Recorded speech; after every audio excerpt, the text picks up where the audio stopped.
Hello all. ഈ വർഷമാണ് കേട്ടോ ഞാൻ ആദ്യമായിട്ട് ഒരു വിഷൻ ബോർഡൊക്കെ ഉണ്ടാക്കിയത്. കഴിഞ്ഞ വർഷം വിഷൻ ബോർഡ് ഉണ്ടാക്കിയില്ലെങ്കിലും എന്തൊക്കെ എന്റെ വിഷൻസ് എന്തൊക്കെ ഞാൻ അച്ചീവ് ചെയ്യണം എന്നുള്ളത് ഒരു ഡയറിയിൽ എഴുതി വെച്ചിട്ടുണ്ടായിരുന്നു. പക്ഷെ എന്താ സംഭവിച്ചെന്ന് വെച്ചാൽ ഞാൻ ഏറ്റവും ഇമ്പോർട്ടന്റ് ആയിട്ടുള്ള കാര്യങ്ങളല്ലാത്ത ബാക്കി എല്ലാ കാര്യങ്ങളും മറന്നേ പോയി. വെറുതെ ഒരു വിഷൻ ബോർഡ് ഉണ്ടാക്കിയോണ്ടോ അല്ലെങ്കിൽ വിഷൻസ് എവിടെയെങ്കിലും എഴുതി വെച്ചോണ്ടോ മാത്രം കാര്യമില്ല. അതെല്ലാം നടക്കണമെങ്കിൽ നമ്മൾ പ്രോപ്പർ ആയിട്ട് പ്ലാൻ ചെയ്യണം. ഞാൻ എന്റെ വിഷൻ ബോർഡ് പ്രിപ്പയർ ചെയ്തത് രണ്ട് രീതിയിലാണ്. ഒന്നെന്റെ കരിയർ വൈസും ഒന്നെന്റെ പേഴ്സണൽ വൈസും. പേഴ്സണൽ വൈസിൽ എനിക്ക് എവിടെയൊക്കെ ട്രിപ്പ് പോകണം അങ്ങനെ കുറെ കാര്യങ്ങളാണെങ്കിൽ, കരിയർ വൈസിൽ എന്റെ ജോബിൽ ഉണ്ടാവേണ്ട ഇംപ്രൂവ്മെന്റ്, ഞാൻ എന്തൊക്കെ എക്സാം ക്ലിയർ ചെയ്യണം, എന്തൊക്കെ കോഴ്സ് പഠിക്കണം, അങ്ങനെയുള്ള രീതിയിലായിരുന്നു.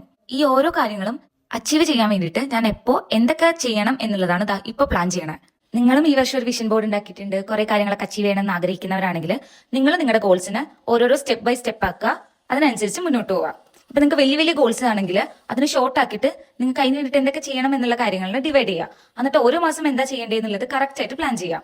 എങ്ങനെ പ്ലാൻ ചെയ്ത് പോയാൽ മാത്രമാണ് നമ്മൾ വിചാരിക്കുന്ന പോലെ നമുക്ക് എല്ലാ കാര്യങ്ങളും സക്സസ്ഫുൾ ആക്കി കംപ്ലീറ്റ് ആക്കാൻ പറ്റുള്ളൂ. ഞാൻ അങ്ങനെ പ്ലാൻ ചെയ്തപ്പോഴാണ് എനിക്കൊരു കാര്യം മനസ്സിലായത്. ഈ ജനുവരിയിൽ തന്നെ എനിക്ക് ചെയ്തു തീർക്കാൻ കുറെ കാര്യങ്ങളുണ്ട്. ഈ റിയലൈസേഷൻ നിങ്ങൾക്ക് വരുന്നത് നിങ്ങളുടെ വിഷൻസ് നിങ്ങൾ പ്ലാൻ ചെയ്യുമ്പോഴാണ്. ഇപ്പൊ തന്നെ ജനുവരി തുടങ്ങിയിട്ട് 10 ദിവസത്തിൽ കൂടുതലായി. സോ ഈ വർഷം ഭയങ്കരമായി നിങ്ങൾ കുറെ കാര്യങ്ങൾ അച്ചീവ് ചെയ്യണം, കുറെ ട്രാവലൊക്കെ ചെയ്യണം എന്ന് പ്ലാൻ ചെയ്യുന്നവരാണെങ്കിൽ നിങ്ങളുടെ ഫിനാൻഷ്യലി ഉള്ള കാര്യങ്ങളും നിങ്ങൾ എന്തൊക്കെ ചെയ്യണം എന്നുള്ള കാര്യങ്ങളും പ്രോപ്പർ ആയിട്ട് പ്ലാൻ ചെയ്യുക.